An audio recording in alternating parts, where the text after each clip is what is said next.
Hi, I'm Andrew from Qubit, here with Analog Zone at NAMM 2019. We're going to show you the Bloom, which is our fractal sequencer, brand new for 2019. So what's really unique about the Bloom is its ability to create an infinite number of variations of your original sequence. So we'll start with the fractal functionality.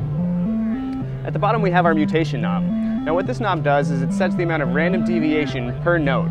So right now it's locked, there's no random deviation at all, so the sequence is going to play back just as it was programmed.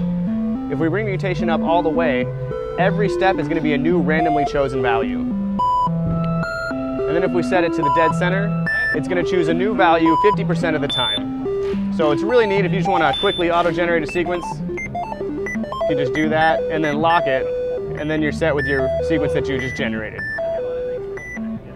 So above that we have the branches and the path controls.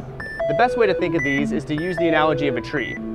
You can think of our base sequence that we have programmed like the trunk of our tree, and the branches are the number of variations that are accessible based on our root sequence. So as we bring up branches, it's going to rearrange our base sequence. It's going to put the notes in a different order, it's going to play them backwards, inverted, so on and so forth, and it's going to provide a variation based on our original sequence, but not quite the same.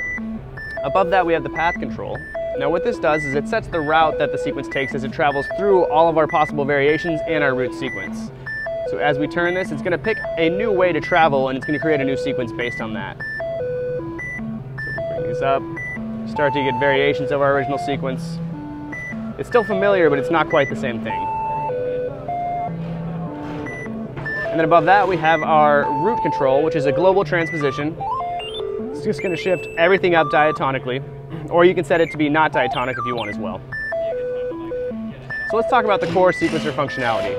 There are 2 channels of sequencing, each up to 32 steps in length.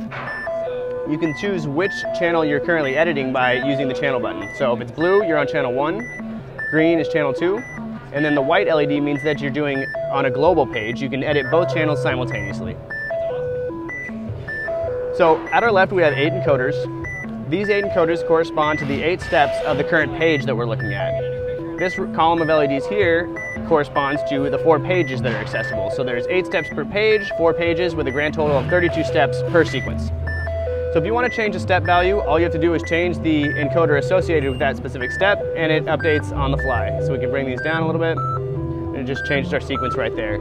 If you'd like to disable the gate output for that step, all you need to do is press the encoder, and it now removes that gate output from your programmable gate output for that channel.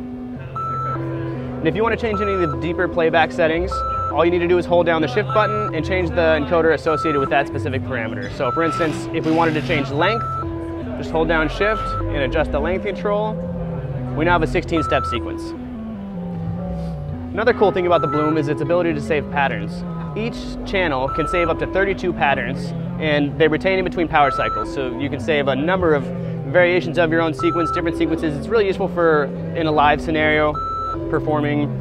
So basically just a way to create extremely long and really quick variations of a sequence. The Bloom will be available in September, and the retail price will be $329.